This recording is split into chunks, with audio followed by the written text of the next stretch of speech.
गरुड़ पुराण में प्रेत योनि एवं नरक से बचने के उपाय बताए गए हैं। इनमें प्रमुख उपाय दान दक्षिणा, पिंड दान, श्राद्ध कर्म आदि बताए गए हैं। मृत आत्मा की सद्गति हेतु पिंड दानादि एवं श्राद्ध कर्म अत्यंत आवश्यक हैं और यह उपाय पुत्र के द्वारा अपने मस्तक पिता के लिए है, क्योंकि पुत्र ही तर्पण या पिंड दान करके पुण्यनामक नरक से पिता को बचाता है। पुत्र का मुख देखकर पिता पैतृक ऋण से मुक्त हो जाता है। मृत्यु के बाद क्या होता है? यह एक ऐसा प्रश्न है जिसका उत्तर जानने की इच्छा सभी को होती है और सभी अपने अपने तरीके से इसका उत्तर भी देते हैं।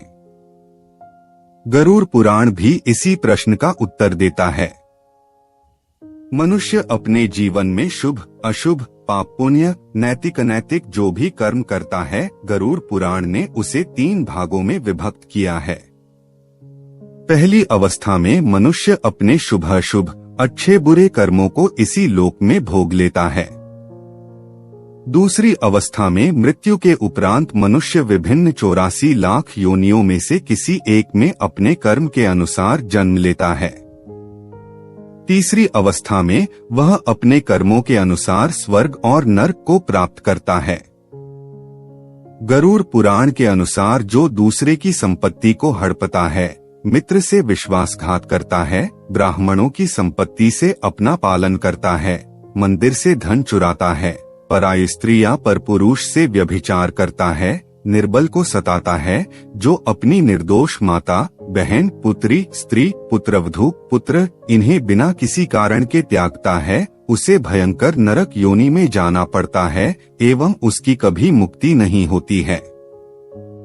इस संसार में भी ऐसे पापी व्यक्ति को अनेक रोग एवं कष्ट घेर लेते हैं। व्यापार में हानि, घर में कलह, ज्वर, संतान मृत्यु आदि दुख से वह जीवन भर दुखी रहता है।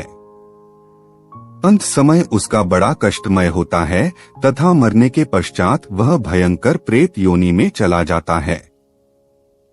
शीघ्रं प्रचलदुष्टात्मन गतोसित्व यमायल कुंभीपाकादि नरकात्व नेश्यामष्ट माचिम। गरुड़ पुराण। दुष्ट एवं पापी व्यक्ति को यमदूत पकड़कर कुंभीपाक आदि नरकों में कोड़े मारते हुए, घसीटते हुए लिए चलते हैं। वहां यमदूत उसे पाश में बांध देते हैं। वह भूख प्यास से अत्यधिक व्याकुल और विकल होकर दुहक सहन करते हुए रोता है। उस समय मृत्यु काल में दिए दान अथवा स्वजनों द्वारा मृत्यु के समय दिए पिंडों को वह खाता है, तब भी उसकी तृप्ति नहीं होती। पिंड दान देने पर भी वह भूख एवं प्यास से व्याकुल लगता है।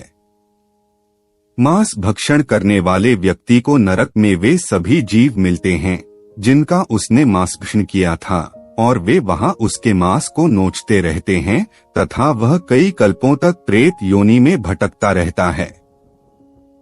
जब ऋषि के श्राप से प्रेरित तक्षक नाग राजा परीक्षित को डसने जा रहा था, तब मार्ग में महर्षि कश्यप से उनकी भेंट हुई। तक्षक ने ब्राह्मण का वेश बनाया और पूछा, महाराज आप इतनी उतावली में कहाँ जा रहे हो? तब ऋषि कश्यप ने कहा कि तक्षक नाग राजा परीक्षित को डसने जा रहा है और मेरे पास ऐसी विद्या है कि मैं राजा परीक्षित को पुनः जीवन दान दे दूंगा। तक्षक ने सुना तो अपना परिचय दिया। कहा, ऋषिवर मैं ही तक्षक हूँ और मेरे विष का प्रभाव है कि कोई आज तक मेरे विष से बच नहीं सका। तब ऋषि कश्यप ने कहा कि मैं अपनी मंत्र शक्ति से राजा परीक्षित को फिर से जीवित कर दूंगा। इस पर तक्षक ने कहा, यदि ऐसी बात है तो आप इस वृक्ष को हरा भरा करके दिखाइए, मैं इसे डस कर भस्म कर देता हूँ। जो तक्षक नाग ने हरे भरे वृक्ष को डंस मारा, त्यों ही वह हरा भरा वृक्ष विष के दुष्प्रभाव से जल कर राख हो गया।